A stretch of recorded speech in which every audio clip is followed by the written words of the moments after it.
Today, I will tell you a new exciting story. I'm Sergeant Ramsey. I'm the one that called you. Thank you for coming. I'm sorry to call you. Listen, we had a report of a disturbance at your house, and there were shots fired. Is your husband Michael? Okay, I'm sorry to tell you, ma'am. He's been killed. He's been killed, man. I'm sorry. Listen. No. Try to calm down. Listen. Right now, we need to get you to the station.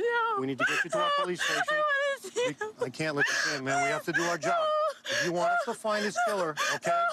We need you to calm down. I'm gonna need you to go with these detectives, okay? Does he have enemies? Is there anyone that would want to hurt him? Okay, who would want to hurt him? Witnesses said they saw a black male running from me. I can't let you see him, ma'am. Ma'am, I cannot do this right now. Ma'am, I can't do it. Detective Yopi, I need you to take her to the station. I can't. Ma'am, go with these detectives. If you want to help your husband, okay? If you want to help your husband, you need to go to the station with these gentlemen and tell us everything you know about who he knows, who he's connected to. Don't worry, we've already taken care of dogs with animal control for right now. Everything's under control. And we'll take care of everything else, okay? Thank you, guys. The scene starts with the shocking words that would haunt anyone. Shots fired at your house. Is your husband, Michael, okay? And then the words no one ever expects to hear. I'm sorry to tell you, ma'am, he's been killed. A tragic moment, or so it seemed. What happened next wasn't a grieving widow, but an intricate plot that would unfold to reveal a twisted scheme. What you're about to witness isn't the genuine grief of a wife losing her husband. No, this was Dalia Dippolito, and everything from her immediate outburst of sorrow to the officer's report was nothing more than a staged performance. The entire scene was fabricated, part of a larger plot to deceive and murder her husband. What followed was a shocking sting operation that unraveled a terrifying story of betrayal and deceit. In 2008, Dalia Dippolito was a real estate agent with a dark secret. She moonlighted as an escort. Her husband, Michael Dippolito, was no angel either, with a criminal history involving fraud. Yet, despite his troubled past, he was successful and wealthy. But as time went on, cracks began to form in their marriage. It became clear that Dalia was manipulating Michael, using his criminal history to control him and get whatever she wanted. The tension in their relationship reached a boiling point when an anonymous tip-off to the police suggested that Michael was involved in narcotics. Fearing he would lose everything, Michael signed over his assets to Dalia. With his wealth now under her control, Dalia decided she no longer needed him alive. Enter Mohammed Shihadeh, Dalia's ex-boyfriend. Instead of finding a hitman, Shihadeh did the unexpected. He went straight to the police and reported the chilling conversation he had with Dalia.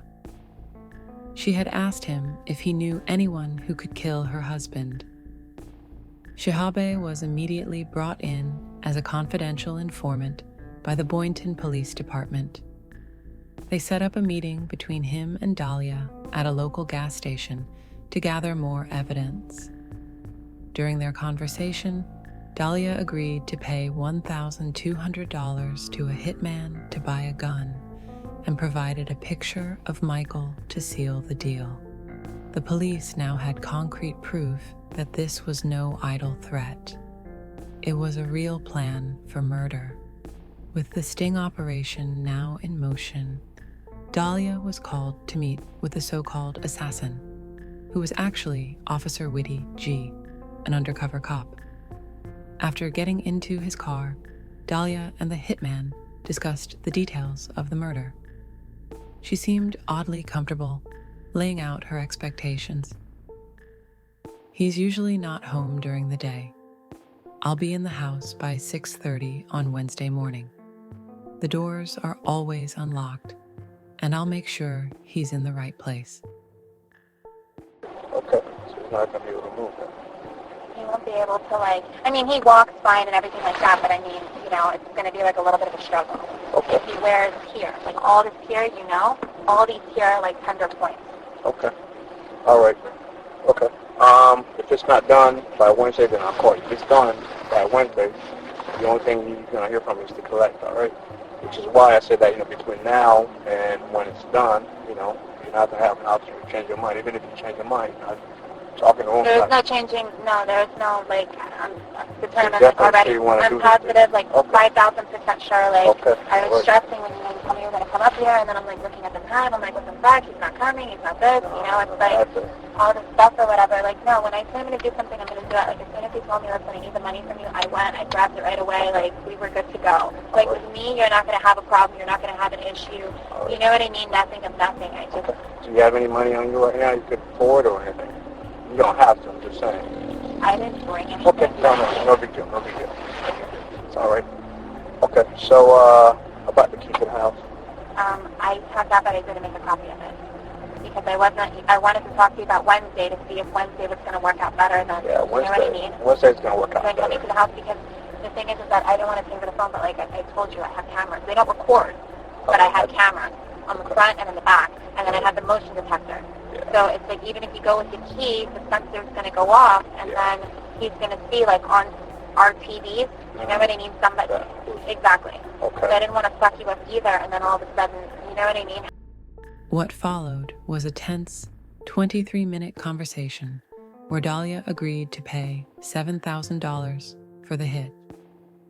But the police weren't going to let her get away with it. To ensure they had enough evidence, they brought in Michael, who had no idea about the elaborate sting operation. He was told that his wife had hired someone to kill him. As the detectives dug deeper, they uncovered the true nature of the relationship, Dalia's deceit, manipulation, and the financial motives behind the plot.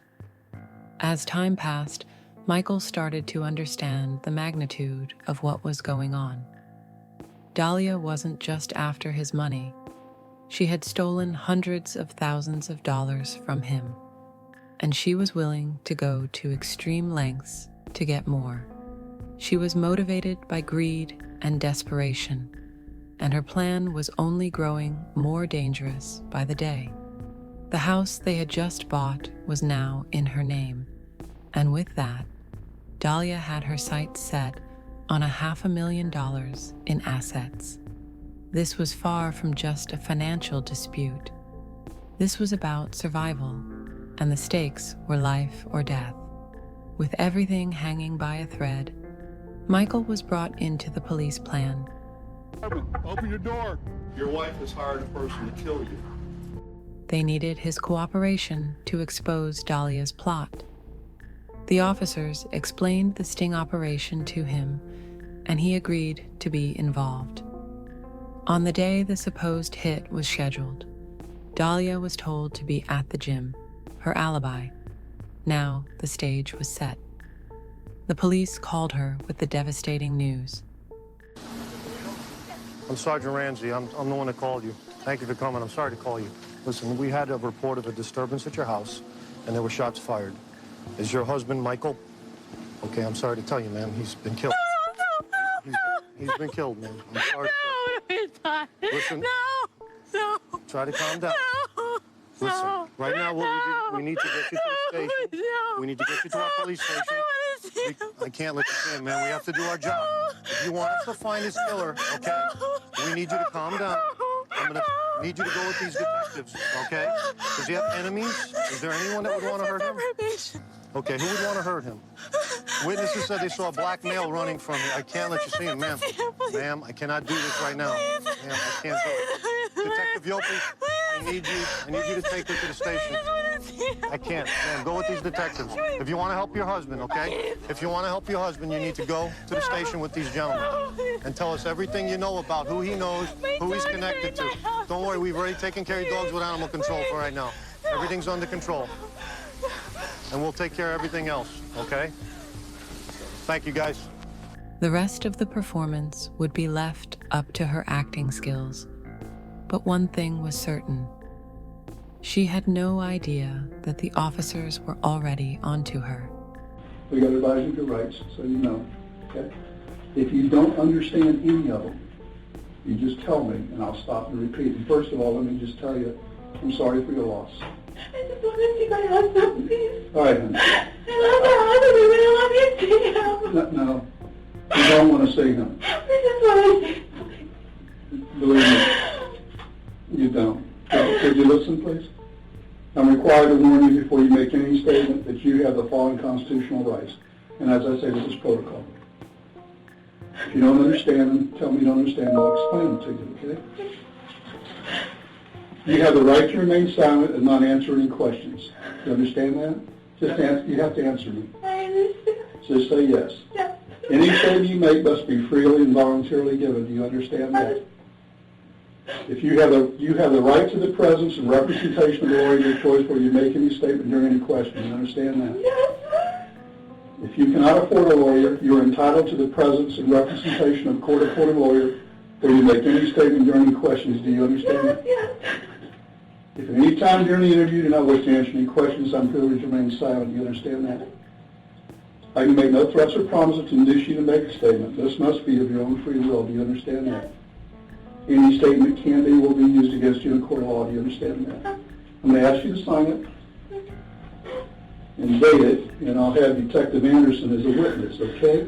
Sign where the X is, please. I'll go ahead and date it, Dalia.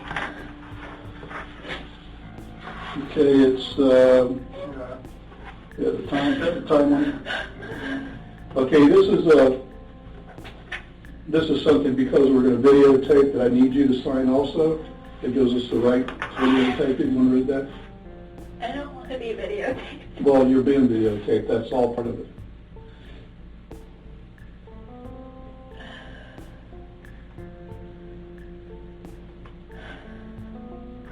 Whose number is this? That's your home number. Oh. We got that from our reports that have been filed here.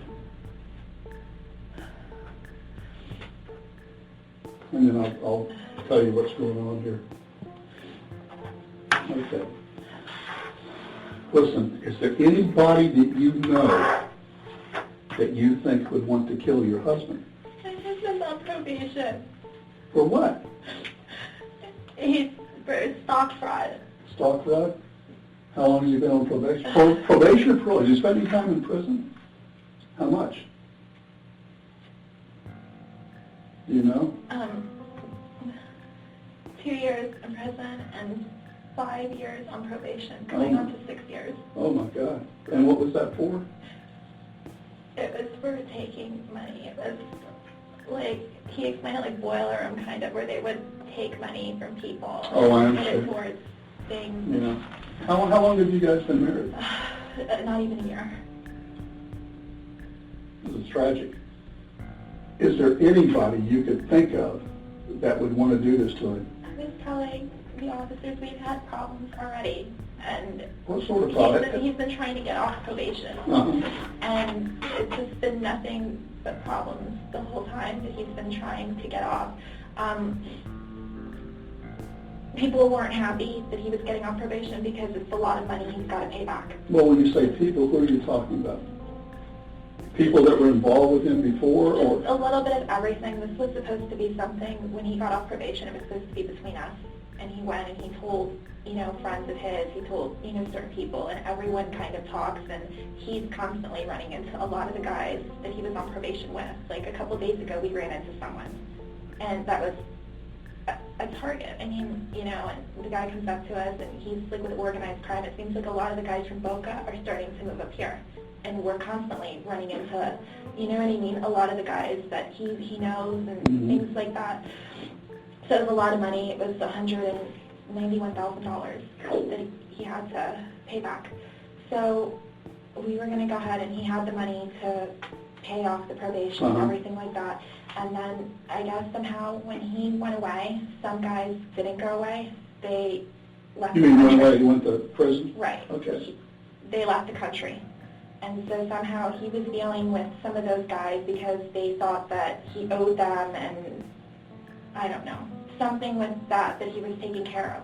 So the money that he used to get off of probation, he never did it. He No. did something else with that money. Now, do you know any of these people, their names or anything like that, or where they may live, so that we may be able to follow it up? We're not going to implicate you. The guys that left, I don't know. You don't know them? I don't know them. You've never met them? No, I mean, I know the guy that we ran into a couple days ago. Mm-hmm. I know certain names, you know what I mean, and I know certain families, they were on the news, like the guys that all just went away. I forget what family. See, Brian and I and the squad, I only work major crimes. We only work murders, or homicides, and very serious assaults, and kidnappings, and police shootings, and things like that. We only specialize in that. We don't work anything else. So I wouldn't know about the theft of money that he may have been involved in or anything else. So I'm asking, if you know any names, then we can run these guys down and see what they know. Well, those group of guys, they all went away. But he's saying one of them, I guess somehow he had a problem. I don't know what problem he had. It was before we met. He ran into one of these guys, and the guy, he thought he owed him something or something happened.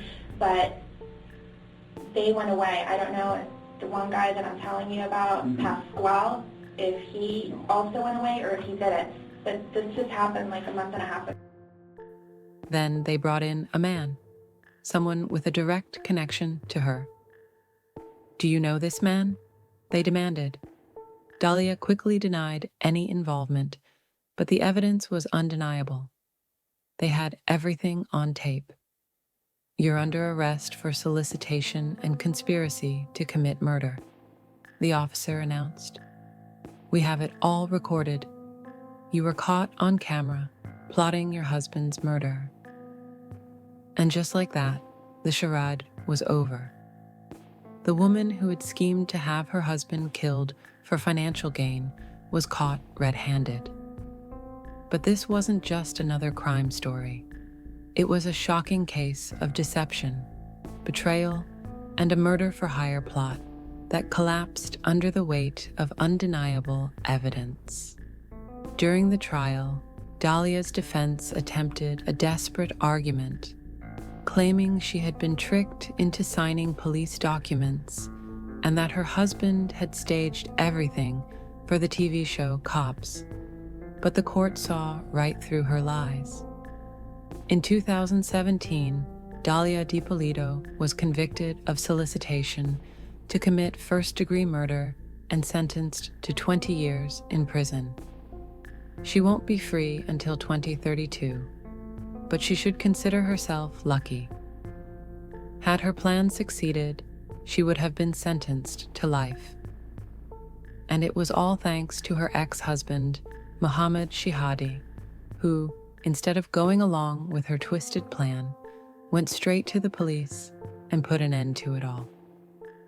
This was the shocking case of Dalia Dippolito, a crime so audacious that it made national headlines. If you found this case fascinating, don't forget to like this video and subscribe to our channel for more unbelievable true crime stories. Stay tuned. Another jaw-dropping case is coming your way. Soon,